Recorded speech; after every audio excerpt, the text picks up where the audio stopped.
الزمالك حاليا بيجهز نفسه لسنتين قدام او 3 سنين. في حته ايه مثلا هتقول لي؟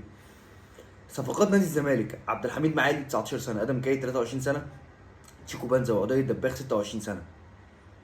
فانت بتتكلم كده الزمالك مش بيوصل دلوقتي، وكلها بمرتبات عبيطه جدا، من يعني ارقام عبيطه.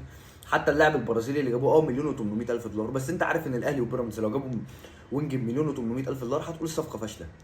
فالزمالك حاليا بيجهز نفسه لسنه او سنتين قدام، والسنه دي يبقى جمهور الزمالك يعمل اكبر غلطه في حياته لو الزمالك مثلا طلع بكاس مصر وقال لك ايه، موسم صفر لنادي الزمالك او موسم وحش. لا، الزمالك مش بيجهز نفسه دلوقتي. انت مش هتعرف تواجه الاهلي والزمالك وبيراميدز غير بالطريقه دي. طب ايه هي الطريقه؟ ان انا هجيب اللعيبه انجمها عندي، مش هشتريها نجوم. الاهلي وبيراميدز ما عندهمش الرفاهيه دي، اللاعب لازم يجي نجم وانا اللي اخليه، وهو يبقى جاي لي نجم اساسا.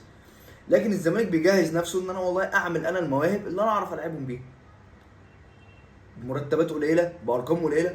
وحتى لو اللعبه دي اتألقت للدرجه ان هم عايزين يمشوا من عندي، انا همسك فيهم فلوس غبيه.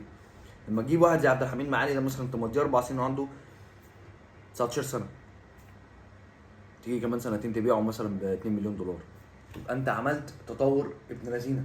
مشكله نادي الزمالك في الفترات الاخيره كلها ان هو ما كانش واقعي. انا عايز انافس الاهلي، طب انافس الاهلي منين؟ هروح اجيب لاعب مثلا بياخد ضعف مرتب، يعني مثلا مرتب شيكو بانزا ومرتب ادم كايد. طب هتديله منين؟ لا انا مش هديله، هي ورزقها بقى. فيجي السنه الجايه اللاعب ده يشتكيك، فتقعد انت السنه الجايه تسدد في فلوس اللاعب، واللاعب مش موجود كده كده مشي، وانت مش عارف تشتري جديد، تنزل تقلل الكواليتي. لا، الزمالك حاليا داخل ما تتوقعوش مني حاجه، انا نازل هعمل اللي قدام.